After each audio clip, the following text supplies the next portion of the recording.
reconciling, building consent, suddenly was seen as potentially coercive in its own right. And if you coerced consent, then what was the what was the fundamental threat to democracy? And Walter Lippmann and John Dewey and a whole host of people were wrestling with that. So that's what it was in the intellectual history side of the Harvard History Department. We're rolling. In 1969, some of the ideas of the Ripon Society find their way into policy. And I was wondering if you played any role in the new federalism and the new the speech on family assistance plan and the re-energizing of the Office of Economic Opportunity. Well, there were a lot of those, as you mentioned, those initiatives that were, I thought, very encouraging and hopeful. There was a great spirit of reform. I think one of Nixon's speeches somewhere in that first year said reform is the watchword, or it was at least a document that was produced under that theme. And a lot of those things were happening. I can't remember my own role in the exact things you mentioned. I know I did almost all the writing on the revenue sharing thing, because that was a special interest. I may even have asked for that assignment, and that did become, I'm moving this light, that did become, that was a successful policy initiative that did distribute a lot of money to the states and localities. And then I think as the budget situation, the economy changed, the Reagan administration ended that. But I remember right on up through the bill signing. In fact, I think somewhere I have a souvenir pin from the bill signing, because that was an issue I had seen through from the Ripon days right on up to the moment it became law. I think he signed that at Independence Hall in Philadelphia, or maybe I'm confusing it with something else. 1972. Is that it? So that was one of those. I mean, we were always writing about all those projects because we were doing speeches in which they were recapped or summarized or put together. One of the challenges to the staff, not always easy, was to try to provide connective tissue that would hold these various initiatives, often very pragmatically arrived at by different people in different departments. Sometimes with Nixon's enthusiastic support, sometimes with his, at least he tolerated them. Sometimes I think wasn't much personally involved, but he did give a lot of people a lot of room to run, I think, especially in those early years. People, I give John Ehrlichman a lot of credit. Len Garment was another person who I think was able to follow through on initiatives that he cared about, from arts and humanities to Native American policy. And I got heavily involved in some of those fields as well, especially the Native American policy, which is a sort of a subchapter into itself. Did you work on the Indian message? Yeah, I wrote that. Moynihan later said that he rewrote the opening, and I sometime want to come to the library and look at the documents and see, because I didn't, I disputed that in my mind, but maybe he was right and I was wrong. But Moynihan was very heavily involved, but Garment was at the center of that, and Bobby Green, now Bobby Kilberg, who continues to be a friend and was a Ripon person, was sort of the chief staff person on that, and Brad Patterson, a longtime White House faithful employee in different administrations. I woke up one night, maybe 10 years ago. Well, we could pin it down because it was the anniversary, I think, of that of the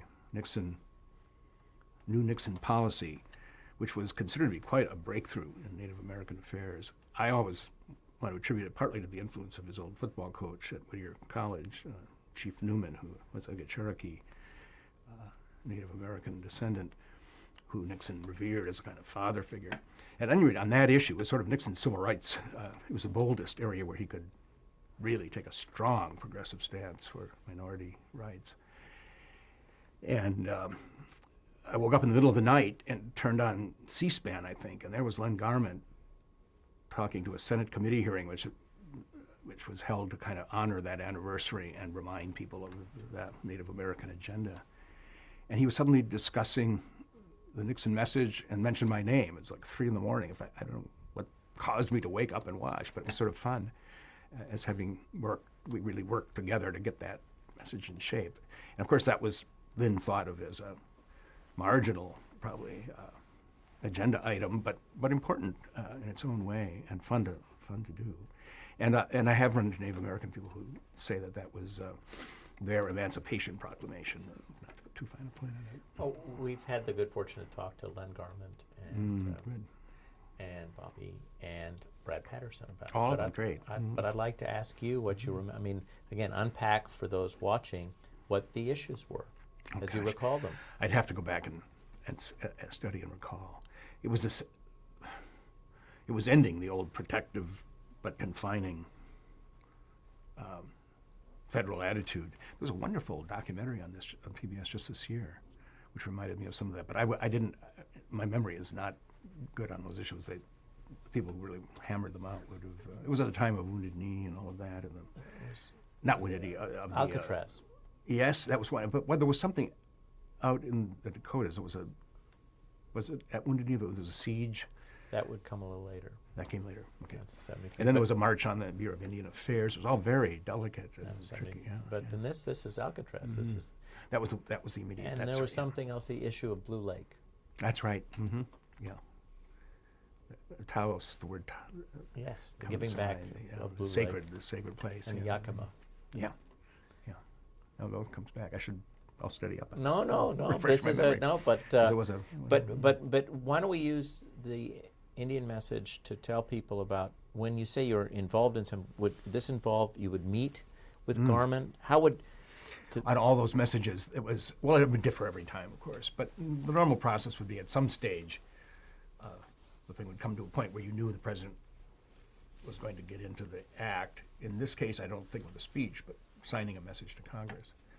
And then a writer would be plugged in. And one thing that Bob Haldeman and his people did really well was to enforce the writer's participation and indeed prerogatives in those situations.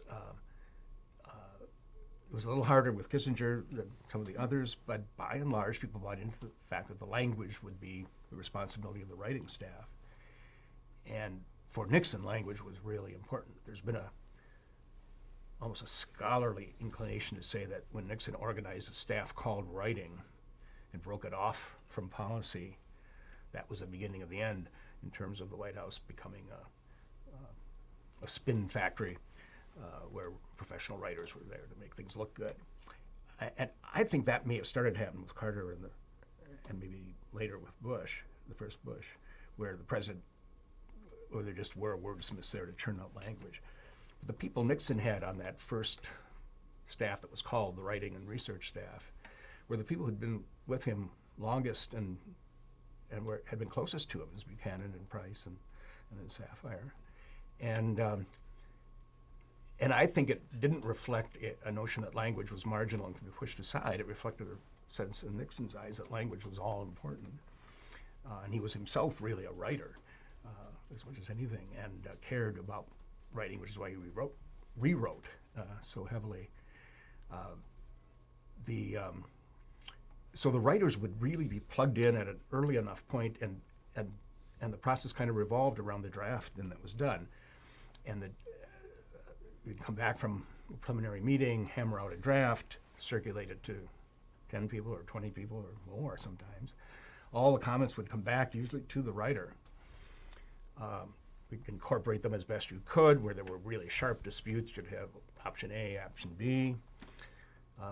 Those would usually get hammered out in subsequent meetings. Sometimes they would have to go to the assistant to the president level, or if there was a senior cabinet officer in charge, a decision or a choice might be made there, but rarely. The White House staff was stronger usually in those situations than the cabinet members. Now, they would come often, if they cared about a policy, they'd come to the meeting, or they'd send a very senior deputy to try to push a particular point of view. But finally, the speech would sort of emerge, and then usually it'd be up all night the night before either a speech or a message to Congress would be released. And there were times when everybody would go home at midnight or 1 in the morning, and the writer would be left alone with this. And I remember saying on one occasion I could have ended the Vietnam War in the last paragraph of this 12-page message. And Nixon would have signed it the next day because he'd probably put it in his desk at 9 o'clock, and having gone through all these processes, it wouldn't have been a very good idea to try to slip something in. I mean, you really had to respect the process. But there were lots of times when there were a couple of us there as the sun came up, finishing the final draft of whatever we were working on. But we'd go through this back and forth process. And Peggy Noonan wrote in the Reagan years that speechwriting is where policy got figured out, I think, in her experience. And that's perhaps what I'm saying, too. In the second Bush administration, signing statements became very important. Oh, yes, because they were given constitutional But- authority, weren't they? But that was never the claim Nixon made. I mean, the signing statement would be something we'd work on because it would have to do with the way the public perceived whatever was happening. And again, this connective tissue goal we had of making it seem part of a whole philosophy, a coherent approach, which sometimes took some doing. But Nixon was always upset and angry that we hadn't created some great overriding theme. And our public relations weren't good enough. He wasn't being perceived as a new frontier or a New Deal president. We hadn't come up with that magic uniting theme, although we worked very hard at it, and I thought probably it was probably better than he felt, but he was aspiring for something more. And that was when the staff would meet with him, it was often on that business. Can't you guys come up with some way of marketing and presenting and packaging all of this that will reflect what a strong presidency we have here, even in domestic. This is usually on the domestic side. On the foreign policy side, there was no problem, of course. But then Nixon would say things like, "You don't really need a president for domestic policy," and he would spend so much of his time on foreign policy that the incredibly innovative and often progressive domestic initiatives have really been obscured, I think. And you know this better than I, but I think a lot of scholars who've looked at this are almost surprised to say, gee, this was a really active domestic presidency, if not president. Tom Wicker's book was the first place I kind of saw this brought together coherently. Bill Safire always thought Wicker's book was one of the best on this side of things. And of course, Bill's own book lays a lot of this out. But for one reason or another, an awful lot of things did happen on the domestic front that are not as well remembered today. When I ask my students, I do a course that revolves around the Nixon case study as a course in presidential political communication. And I ask them the first day what their impressions of Nixon are in 2 or 3 words. And the words that tend to appear more often are Watergate or I am not a crook, or some version of that, and China, or some version of that. And almost no one has a perception that it was an interesting domestic record as well. So we talk about that a lot in this course. Did you work on an environmental statement? Yeah, a lot. And again, it would be fun for me to go back and review all of that, because at the time that did seem like a kind of futuristic, interesting, but not central issue. And of course, the creation of the Environmental Protection Agency and all of that came out of it with some really important consequence. Did you get a sense of how interested the president was in these peripheral, then considered peripheral issues? Well, you had the sense that maybe he wasn't interested, partly because of his own description of himself as consumed with foreign policy. Partly because of, I think the tapes reveal some of this sort of deprecatory comments he would make about overly zealous environmental types, or I can remember some of the put-downs of tree huggers or whatever. Well, that may have been a Reagan phrase. But on certain issues, you could tell he connected, and one of them was national parks. And I was told, or maybe I read somewhere, that this had to do with his childhood and not wanting to, but not being able to go to the parks in California, and having that kind of sense of magic and mystery about them, and thinking that this was an important way to create a legacy. And of course, that's a Theodore Roosevelt theme that I think he then picked up on too. So there would be something that struck an emotional chord, and then you could kind of tell. I don't know. I wasn't close enough to him to really judge that well. You were talking about how he would want you to give a sense of a unified, coherent philosophy. You recall that Ray Price was working on a project. Oh, yes, sure. And he would have been the natural person to do it. But it never happened. Is that right? Yeah.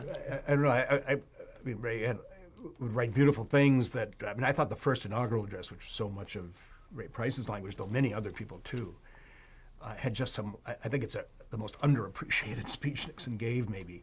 And I think it's partly because it got obscured by the events afterward, where people were throwing eggs and Nixon was shouting back, I think. And the inauguration was remembered as a time of raised voices, when the lower your voices message of the speech, I thought was really beautifully done. So I think Ray succeeded in finding good language. And of course, the language that a lot of people focused on for a while was this lift of a driving dream. It doesn't become a label for a program, but it was a phrase which I think Len Garment may have originally suggested. I should ask him. But it was a phrase that was in the State of the Union address, and then we repeated a lot. And it kind of caught one side of Nixon. He would get down or discouraged. He would talk about how we all have to lose ourselves in a dream larger than ourselves. And I think it probably was part of his self-discipline to try to think in these terms. I once ran into a very liberal civil rights leader who used that phrase in a speech, and I asked her afterward if she knew where it came from, and she said, "Oh, I think it's an old British poet or something." And I said, "I'll probably never use it again, but I know that was a favorite line of Nixon's for a while," and she couldn't fathom that because her perceptions of Nixon were, of course, different than what that line meant to her. But I think it wasn't for want of trying. I think it's just that the public, and of course Nixon would say the press, never wanted to seize on that kind of theme in describing what happened. And then, of course, it got overtaken by a lot of other events. Let's talk about one of those events, Kent State. Mm-hmm. What do you remember of it? And let's talk about the memo that you wrote afterwards. That was the central turning point, I think. Up until then, even Vietnam didn't interrupt or spoil or sidetrack a sense of real momentum toward the goals Nixon had talked about at the start of his administration. And then the Cambodia incursion, of course, preceded. The incursion is the word I've learned to use because it was distinguished from invasion. And we were all briefed about the Cambodia decision thoroughly by Kissinger. He came over and actually sat with our speechwriting staff. And his entire emphasis was on this is a limited incursion where it's a defensive maneuver. It's part of the Vietnamization. We've got to take out this position of advantage that the other side has militarily in order to Vietnamese the war, is that the word? Vietnamize the war and continue the withdrawal process. Nixon had set this all up in the famous silent majority speech in November of the first year. I thought so well, and it really was a speech that he labored over intensively and largely wrote himself, which was very balanced and really gave people a sense that the war was on its way to ending, but the other goals he had, foreign policy, credibility, and all the rest were also being honored and maintained.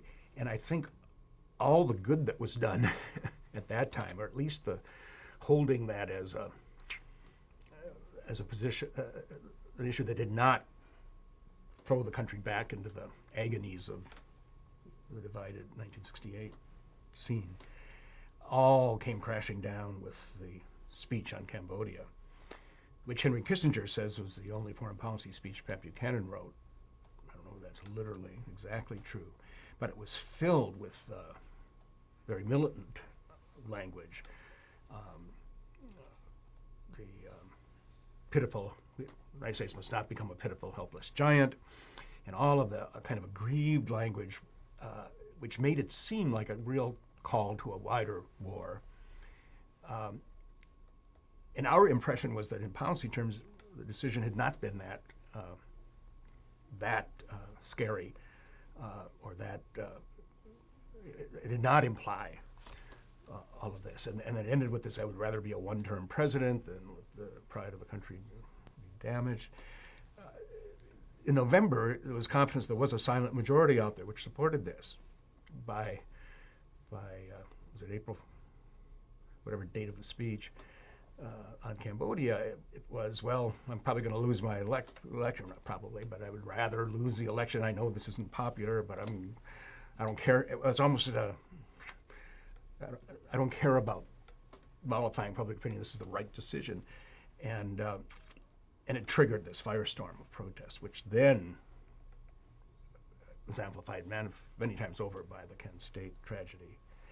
And Nixon's response to the Kent State tragedy, which was this rather careless statement about, sort of said, this is what happens when you let protest get out of hand, without being very sympathetic even to the families of those who had died. And it became, and then Nixon at the Pentagon made these remarks about a bunch of bums running around, and then the father of one of the victims at Kent State went into this thing about my daughter's not a bum, and everything polarized, and then the marches began, and the reaction of the White House was pretty much to hunker down and bring the place with buses, and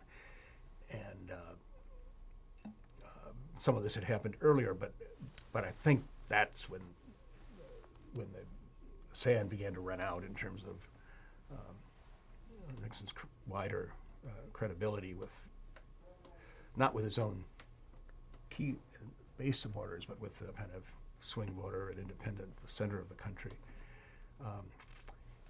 Now you asked about it got so bad, there was a sense of so little communication and such isolation and such anger on both sides. I mean, polarization just set in within days and weeks. And Hugh Sloan, later the treasurer of the Republican National Committee, I think, who was one of the key sources in the early Watergate investigations, as he, I think, very honestly described his own perception of what was going on in Watergate. But at that time, I was working, I think, in the communications area with Herb Klein. He gathered us all together, everybody under 30 at the White House, I think. And I was 29, I guess, or under at least a group of the younger people. And the whole thing was, we've just recently ourselves, we're of the next generation. We were recently on campuses ourselves. Let's all go back to our home campuses. And just as a kind of symbolic gesture, say we work at the White House and we want to listen. We want to be in touch. We want to start a dialogue. The country can't go on with the youth seemingly feeling this huge gulf with their leadership. And he was really wonderful in gathering us all. And we all went off. And the idea was we would go off, we'd visit our home campus, we'd talk to as many people as we can. I went to Northwestern, where I'd gone to school. And then we added on other schools in the region. I went to a couple schools in Ohio, I think. And then we came back and pooled our views, and then we wrote them up. And I don't remember how much I was involved in the actual drafting. I must have been, because I was one of the writing, I would have been typed as a writer probably. But we came up with this phrase that the unhappiness in the country was not a bunch of wild hippie radicals. I'm not sure we used that language, but that these were, and the phrase that I remember using was the sons and daughters of the silent majority. And that really had resonance within the White House, and I think eventually beyond. And then we met with all the key officials of the administration, including the president. And I remember very clearly that people like Bob Haldeman and John Ehrlichman and Pat Moynihan, were very open and sympathetic and quick to affirm the usefulness of what we had done and written.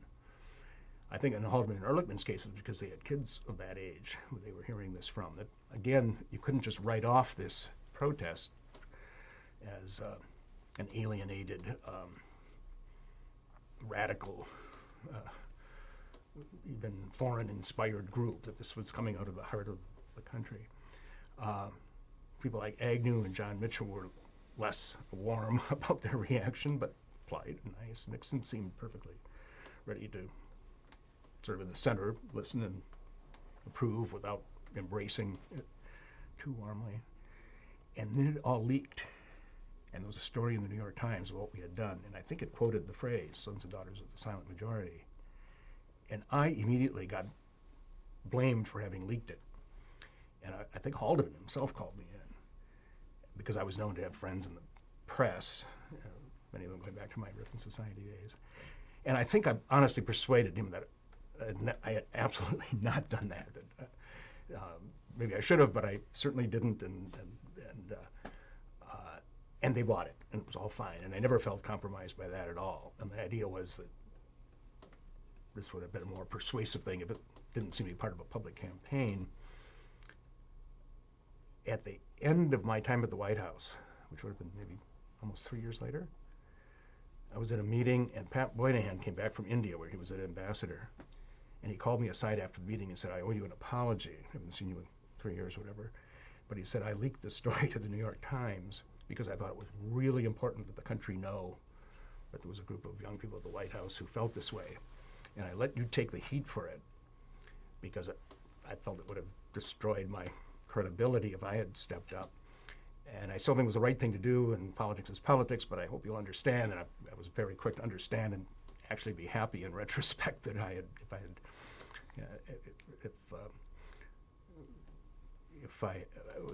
I wasn't unhappy about hearing that.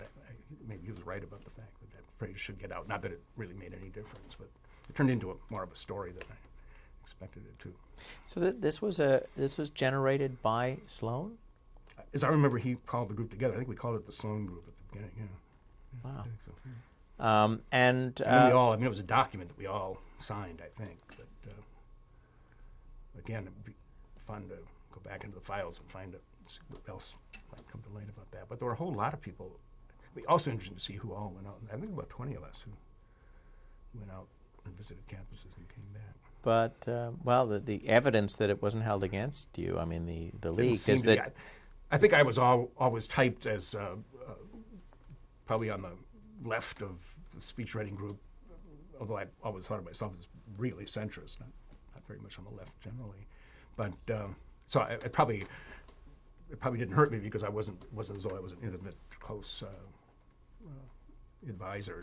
That I was sort of there in part to play that role a little bit of representing that side of it. And then I got very much involved in the writing of the Scranton Commission report on campus unrest. And my one contribution there was to change the word. It was a Commission on Campus Violence that Nixon wanted to set up, and I struck out violence and put unrest, thinking it would be a little less alarming or polarizing or emotional, or I don't know what, for better or for worse. But and then that became the kind of thing that I would get assigned to help with. You told me before that you, in a sense, were a bookend for Tom Charles Houston. Oh, yeah. And we've interviewed him. What do you that's remember? Great. Well, at the beginning, he represented the Young Americans for Freedom, and I sort of represented, though in no official way, the Ripon Society, and so we were thought of as counterparts and balancing elements. But he very quickly disappeared from the speechwriting scene. And I think his office moved, and he was no longer part of our group. And of course, what he was doing became the Houston Plan.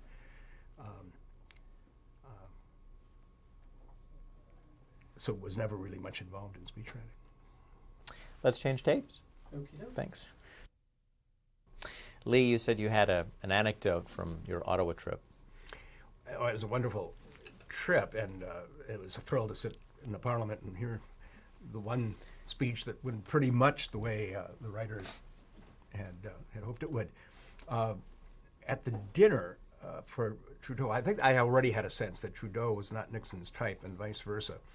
And this all goes back to Nixon always had this wariness of super sophisticated fancy, glamorous figures.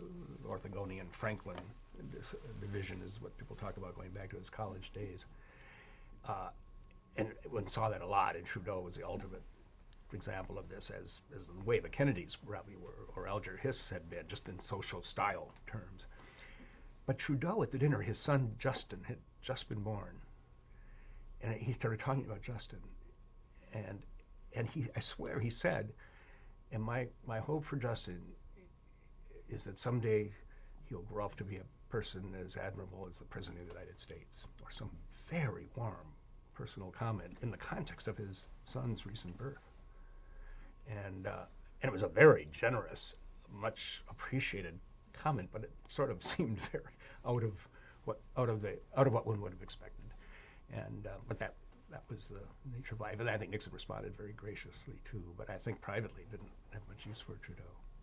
The other thing I remember about the dinner and the whole trip was Margaret Trudeau, just because she was there, and everybody was suitably impressed and pleased that she was around. At least for a while. I think that later ended. But. I think her Rolling Stone period. Yes, Rolling Stones period came later. Your personal reaction to the announcement of the new China policy? I think it was the happiest peak moment. It was such an extraordinary breakthrough. Nobody had a hint of it who talked about it anyway. I mean, it was really a genuine surprise and so important, and really a sense of extraordinary pride that one was part of something that had helped to make this happen. And then I remember the night the party left for China, a whole bunch of us went out to a Chinese restaurant to celebrate the advent of the trip. And I've paid a lot of attention. I've tried to read everything I could since, because it kind of helps me relive what I thought was the great moment of the administration. And talk about it a lot in my class, and it obviously was a turning point in history, and if not the greatest week in the history of the world, or greatest week since creation, I think Nixon at one point called it. And maybe that was exaggerated, but then why not? It was a triumphant moment. I enjoy also seeing hints that Nixon was thinking this way much earlier than was generally recognized. Obviously, when he wrote this article in Foreign Affairs just a couple of years before he became president, that was one. But you can go way back into the vice presidency and see hints of the fact that a realistic foreign policy was going to have to take account of China in some way. But you weren't putting any hints in before. No, I think we were aware that this wasn't. I have a sense that somewhere along the way, I think the inaugural address has language that hinted at this. The first inaugural address, no nation can live in angry isolation, which was very much a China signal, I think. Same time. I have to adjust that mic. I'm sorry, just because he's repositioned. I'm sorry. A lot differently. No, you. I'm okay. Okay, I'll see. You do whatever you're going to want to do. I didn't have that much latitude for that far over. Okay. We're still rolling. Let's talk about something else. At the time that the new China policy was announced in 1971, this is also the time of the Pentagon Papers issue. Right about the same. What do you recall of your own? Well, first of all, of the mood in the White House. Gosh, well, I'm confusing with what we later learned about the Ellsberg break-in and all of that. At the time, that of course wasn't known, and the plumbers who were just in the executive office building on the floor below the speechwriting staff. I knew David Young quite well. They actually put a sign on the door saying plumbers. And of course, all the Watergate connotations and Ellsberg break-in connotations weren't there. So I don't remember a beleaguered feeling at that time. And I know, I think we all read the Pentagon Papers, I guess remarked on the fact that they didn't seem to embarrass Nixon when did they start being published? Was it Time sequencing or June 71. 71? And this was after the whole litigation. Or No, it's at the same time. There was an injunction, and then it was removed. Yeah. I forget the sequence. I think it was quickly thought that this wasn't going to be an embarrassment to the administration, and why did they fight it quite so hard? Maybe that was part of the... Tell us about David Young. Oh, he's a wonderful person, and I think I knew him in his days. I think his law firm, either through his law firm or on his own, he worked in the Rockefeller organization. I think both my wife and I knew both David and his wife before they got married, before any of us got married. So that friendship goes back a long time, and we later worked together when I was at the Herald Tribune, and David still heads this group called Oxford Athletica, and we see him often in that context. But I don't know anything more about his work at the White House. No, except that he was always a good friend. That's what I was asking about, but you saw the sign, plumbers. I either saw it or I remember telling about it, and so I could see it in my mind's eye. I think it was kind of a lighthearted, humorous expression. We talked about China because that was not only important to the administration, but that was something the Ripon Society was. Oh yes, was another advocating. big initiative of ours. Yeah. So was the Volunteer Army. Oh yes, I mean, we cared a lot about that. These were also issues where you could kind of identify a new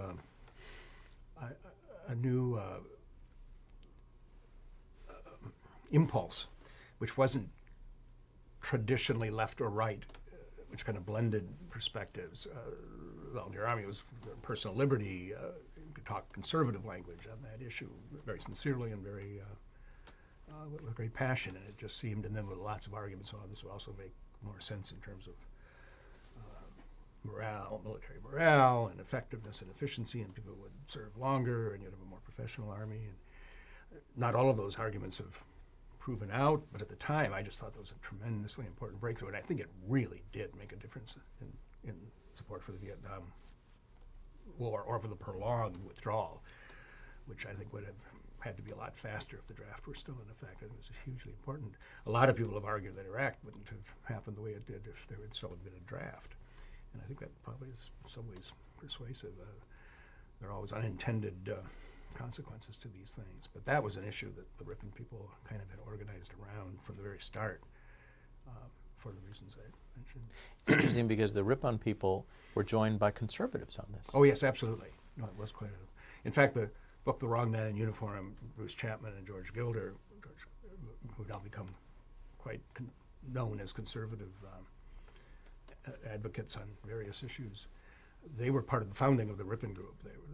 They were kind of undergraduates at Harvard with the group that later started Ripon, maybe just a year or two later.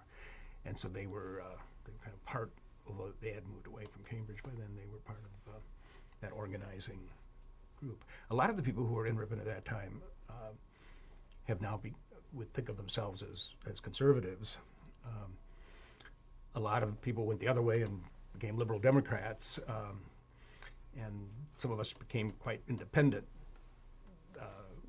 people as the Republican Party changed its coloration.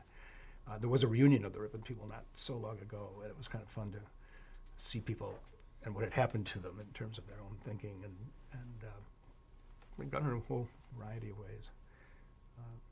Chris DeMuth, who was president for a long time, of the American Enterprise Institute, was a Ripon member at that time. There were other people in a lot of other places who also emerged from that experience. But I think the thing that generated that, and what Nixon picked up on so quickly, he was the first important Republican leader to really encourage the group. It was just this notion of being in touch with ideas, the world of ideas. And the Kennedys seemed to have done that with the Democratic Party, and Republicans weren't doing that all that much in the wake of the McCarthy era and all of that. And the Eisenhower people were moderate, but much older. And so here was the thought that we could have a active, young, idealistic, but also intellectually alive set of things happening within the Republican Party. And Nixon was very quick to invite us to lunch and talk with us and stay in touch with us. So that was the beginning of all my political involvement. You wanted to talk about Nixon as a writer. Well, I teach a course on speechwriting, and I keep citing Nixon's advice, which in many ways began with this notion of writing for the ear and not the eye. In lots of ways, really structuring things clearly, using a lot of visual language, pacing the arguments so you didn't try to say too much in too few words because the ear can't take it all in as fast. A lot of practical advice of that sort. He had a thing he asked us to do for a while, which was to underscore, anytime we sent him a draft of anything, the one sentence, at most two, that would most likely be quoted would become the soundbite on television or the nugget in the lead of the press story. And often you wrote something you found there wasn't one sentence that did that. And his whole argument was people misunderstand speeches, they hear what they want to hear. Unless you have thought carefully in advance about what you want quoted, the press is going to quote a whole variety of things, not because they're trying to block your message, just because they'll pick up different things. So we would really try to write in a sentence that was so quotable and so good at summarizing the point of the speech that it would really provoke people to pick it up, and it worked. It was a really good exercise. And because he said most of the country will, if they hear one soundbite, that's all they're going to get. And then you have to repeat it over and over and over again until you're ready to climb the walls, he would say. You've got to keep repeating your message. And those were among the kinds of things. He was a very good writing teacher. It wasn't as though we sat down with him often, but his comments would come back to us either through the staff or scribbled into the margins of the text. He would phone once in a while. He would sometimes call after a speech to comment on how it had gone. I remember once slaving over the remarks for the Shah of Iran's visit, and this was really important diplomatic moment for Nixon, and was crushed that he didn't use anything in his welcoming speech. All of the welcoming speech and the toast were so policy laden, and all of my anecdotes, all this work about ancient Persia and the Shah's own history and all of this stuff was just going to sit in my file. And then I got a call from him saying, he said, I'm sure you're disappointed that I didn't work that stuff in because it was so good. He said, I used every bit of it in conversation with the Shah, every bit of it in our meetings, which was really thoughtful of him. And I don't know if it's true or not. Maybe it was partly true, but it was a thoughtful gesture. He was very, very nice to little people, the staff. I mean, he might lose his temper with the people closest to him, but as I indicated earlier, I think junior people on the staff were always had an impression of him as a kindly father-like person, which doesn't jibe with all the public images, but was certainly true in my experience. When I left, I had a farewell interview that goes to this point. I'd been witness at all of these events where he would present the ashtray and say, if you don't smoke, it can be a candy dish, and if you don't want it, you can give it to your girlfriend or your wife or both. This was kind of the Nixon. So I was going through this little ceremony, but then it got very serious because I made the mistake of saying something like, well, he said, so you're going to New York? And I said, yes, this is now January, I think, of 74. And I said, yes, and he said, an awful city.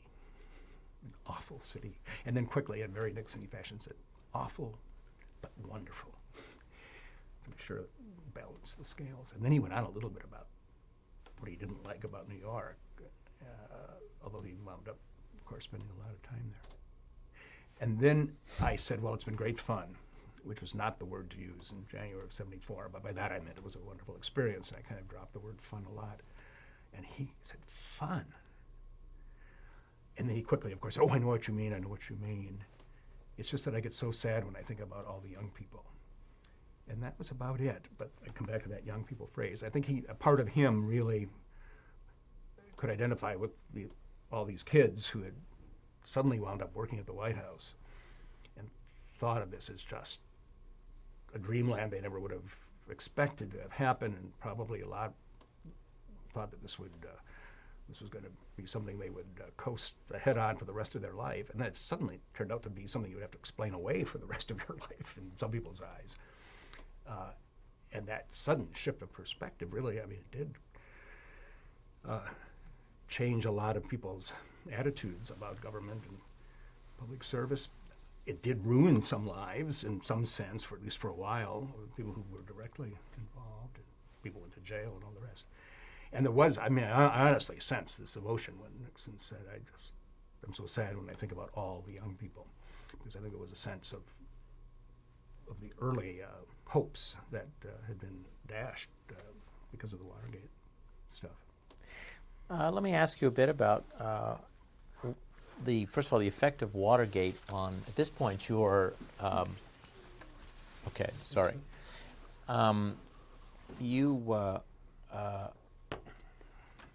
Your responsibilities are increasing in this period. Before you leave, you become Gergen's deputy. Yeah, and mainly with an editing role. So drafts would come through me usually, and he played the very wonderful and active administrative role in terms of assigning things and interrelating with the other parts of the White House. And we would compare notes on Watergate. He had known Bob Woodward to the point where people for a while thought he was in a deep throat, which I never took seriously at all. And I had met Carl Bernstein at a party, and what Woodward and Bernstein did was an example of the way they got ahead on this case was to call all the little people. They weren't big important reporters who had contacts at the top. They were scrambling new people on their beats, and they would call everyone. And I would get a call every week or two from Bernstein saying, "Do you know anything?" And I never knew anything. It was the last person I called, but he just stayed in touch in case. And sometimes it was, well, what's the mood at the White House? And it was questions of that sort. But what I took these calls because I learned so much from his questions. And Gergen and I would then compare notes out in the hallway of the EOB. I just got a call from Bernstein asking me if I heard anything about any gaps on any of the tapes. And Gergen would say, "Oh, Woodward asked me about whether I thought the tapes had been ever heard by anybody else. They must be working on, this must be in the air." And so it became a question of, the press usually it would say, "Who's your source in the White House?" We were useful people around the White House because we had good sources in the press. That's where the story was happening. I don't think it was happening at the White House. I don't think anyone in the White House, including Nixon, had a comprehensive view of what was unfolding. And early on, none of us believed it could go very high. And the argument was always, well, Nixon was too smart to have gotten involved in something like that. And these are these crazies. We always knew that Gordon Liddy and these people were around and kind of the crazies. And even Colson had this reputation of appealing to Nixon's dark side, people would say. But I thought there were a lot of people who appealed to his other side. And then, as month by month passed, he began to wonder, well, if this is the case, then why isn't it being handled better? And then, of course, I thought when I was so naive as to think when the existence of the tapes was revealed, well, thank goodness, now we'll clear this all up, and it'll be passed, and now there is a way of proving. And then when that didn't happen, I think people really, a lot of us, thought this goes a lot higher than more complicated than we realized. And then I suppose the moment when it all broke was the Saturday Night Massacre in October of '73. I remember I was having dinner at my brother's here with friends, and I was sharing an apartment at the time with 2 or 3 people, one of whom was working for Archibald Cox. And when the news of the Saturday Night Massacre broke in mid-evening as we sat at dinner in the DuPont Circle area, I rushed to my office and he rushed to his office, partly because of the Banana Republic kind of fear that had set in with us anyway. And he had reason for that. His office was being seized by federal marshals, if I remember right, after Cox was fired. And I had no idea what was happening at the White House, but I thought I want to get some of my personal papers out of there. I'm sure it was a paranoid, panicky kind of moment, but that was the mood of the country. I mean, John Chancellor was on TV saying nothing like this has ever happened in the history of the country before. And there was a sense that Nixon would not have let that happen unless he really had something to he had no option, or he needed to. That was a lower price to pay than whatever would have happened if he hadn't fired Cox and Richardson. And I have known Richardson pretty well in Boston. He was always one of my heroes, still is. And that was I think it was at that point that I decided, well, now, I had intended to resign at the end of the first administration, was talked by Haldeman into staying on through the State of the Union. Then as Watergate broke in its early days, the only people resigning were under pressure to resign, and so a number of us sort of hunkered down. But after the Saturday Night Massacre, I was in New York and was offered this job with the Whitney Communications Company, and then scheduled my departure. I think I was talking to one more State of the Union round and left at the end of January and in '74. But I don't really think I left psychologically until Nixon resigned. I continued to feel part of it. I agonized a lot over what I should say, if anything. I didn't know enough to say anything accusatory, or on the other hand, I didn't want to be seen as defending it.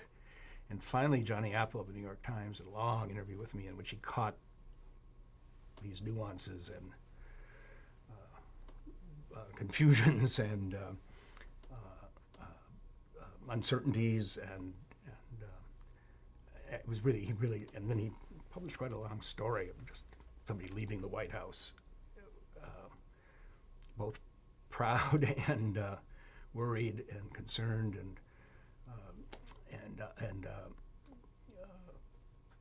and unknowing. I mean, unsure of where it was all headed. And I must say, when Nixon resigned, it kind of was a great relief that all of this was over for him, but also for everybody who sort of felt part of what he had been doing and trying to do. So that was the transition took a while, and I still feel this very, I guess, mixed set of emotions and feelings when I think back on all of that. But also a real sense that we were fortunate to have the experience of being part of it, because I think a lot of great things happened, and it was just an extraordinary time. I think there's some people who still, friends who I meet from those days, who still haven't gotten over all of that. They're still reliving Watergate, and I'm sad about that. But an awful lot of people went on to do a lot of other things too. And I look back on their time with Nixon as a very complicated, but in the end, privileged time in a sense. I think I don't use that word lightly. I was lucky to have the opportunity. Bill Safar just passed away. Yeah, sad loss for us all. And did you stay in touch with him during that? He went. He left before. He left in 72, 73. Yeah. And he turned over this economic writing beat to me, so I probably was in touch with him a little bit. But of course, he was then writing. He went to the New York Times, was writing from a journalistic perspective, where I spent a lot of time, not in any one period, but over time, I would always have an opportunity to catch up with him because I was at the International Herald Tribune in Paris. As a publisher of the paper, we'd invite him to speak at our conferences. He was the New York Times, one of the parent companies, so we were kind of cousins in a professional sense, and I saw him quite a bit. And then he did this wonderful thing of organizing something called the Judson Welliver Society, which was named after Warren Harding's speechwriter, and was a collection over a dinner every year and a half or so of former White House speechwriters of all administrations, where people would come and tell war stories, and still do. And we've just been exchanging emails this week about what will happen to that group now that Bill, the father figure who always called the meetings, is no longer with us. But the hope is that way of associating with people from other administrations, other parties, other points of view will continue, because it was a very Sapphire-like thing to organize, and really always great to be at. In fact, I'm at George Washington University now, teaching largely because of one of those meetings where I ran into Steve Hess, an Eisenhower speechwriter, who asked me if I might be interested in coming to be the director of the school here. And while I'm no longer director, I'm still here as a teacher. So that all connects back to Bill Safar. When was the last meeting with Safar? The last of those meetings, I get maybe a year ago now. I have actually forgotten just when it was. It was fairly, I think it was 2 meetings ago that I had the conversation about coming to GW. And of course, I've seen Bill Sapphire and so many others at the very regular Nixon reunions, which you were first introduced to some of us there. Are there any other comments you'd like to make about the nature of the staff? The sort of Well, I remember being asked about divisions on the staff, as you did at the beginning of this discussion, because the people who were there had come from different backgrounds in terms of policy interests or philosophy. And I remember at the time, I always went out, we often were called on to go and travel and represent the administration and speak to college groups, especially if we were that closer to that age. The distinction I always drew was between the people who would sit around at lunch and talk about policy, philosophy, politics in that sense. We would argue about welfare reform or about volunteer army or revenue sharing or whatever, or just about the role of government in life. And the other conversations we would have with people who would talk about whether Nixon had spent 2 days in Tallahassee and 1 day in Miami, or whether he should go to Atlanta instead, and what color the backdrop should be and how high the podium should be. And they were absolute professionals at the mechanics of politics. It was the advancement group, including some wonderful people. But their whole focus was on operations and elections, and there was very little discussion with some of them about policy and philosophy. So I think that was the operating distinction. Not that one group was better or served the president better or worse than the other, but it was this, there were the people who were there to think about policy and ideas on one hand, and there were people there to make the wheels turn efficiently and happily on the other.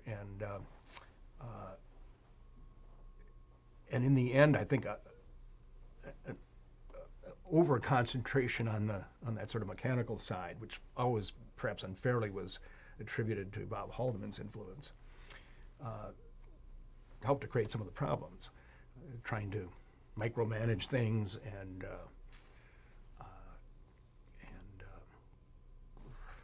second convention, when Nixon was renominated, every word of it was supposed to be scripted, and the speechwriting staff was told to vet the speech, every speech given at that convention. And I remember Barry Goldwater's reaction was, if you don't want me to speak, tell me, otherwise I'll write my own speech, thank you very much, which was immensely to his credit. And Ed Brooke, who I worked with, said, whatever you want me to say, I'll say it, which maybe wasn't so much to his credit, even though he was a more sympathetic figure ideologically to me. I was told to call Ronald Reagan, governor at the time, and he was so cooperative and so nice. And he said, well, of course, here's what I intend to say. Do you have any suggestions? We want to make this good. And then he went and gave a speech that was completely different from what he had told me. But I thought that also was characteristic. But it all emerged from Haldeman's this tough, we can manage anything if we want to. And I think that was a temptation that maybe helped things go off the rails a little bit. We also have John Ehrlichman as on the other, the policy person who, one of the greatest shocks, and I still have trouble fitting it in, was that Haldeman and Ehrlichman are now thought of together in the Watergate villain category, whereas I think the initial staff feeling was that Ehrlichman was that Haldeman were alternative kinds of leaders rather than similar kinds of leaders. But again, that was at some distance from all that, so I may be totally wrong on that. But let's cut I guess there. we're And